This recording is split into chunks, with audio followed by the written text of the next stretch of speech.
بسم اللہ الرحمن الرحیم۔ السلام علیکم دوستو، کیسے ہو آپ؟ امید کرتا ہوں آپ سب لوگ خیریت سے ہوں گے۔ آج کا ہمارا جو واقعہ ہے وہ ہے جنگ یرموک کا واقعہ۔ حضرت ابو جوشم بن حذیفہ رضی اللہ عنہ کہتے ہیں کہ یرموک کی لڑائی میں اپنے چچا زاد بھائی کی تلاش میں نکلا۔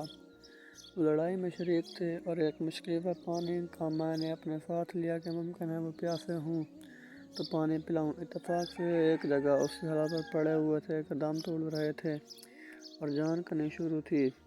میں نے کہا پانی کا گھونٹ دوں؟ انہوں نے اشارے سے ہاں کی۔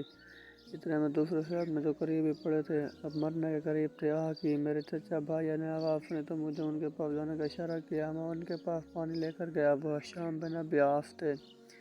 ان کے پاس پہنچا ہی تھا کہ ان کے قریب اس حال میں ایک تیسرے صاحب دم توڑ رہے تھے۔ انہوں نے کہا کہ ہشام نے مجھے ان کے پاس جانے کا اشارہ کر دیا۔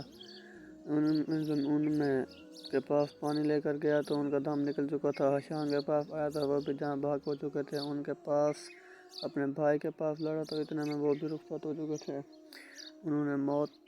مگر ان کو موت کے وقت قریب تھا تو اگر وہ موت کے حال میں تھے تو انہوں نے پانی پینے کے بجائے دوسرے کو دینے کو کہا۔ اللہ پاک بھی ہمیں ایسا صبر عطا فرمائے۔ ملتے ہیں اگلی ویڈیو میں، تب تک کے لیے اجازت دیجیے۔ اللہ حافظ۔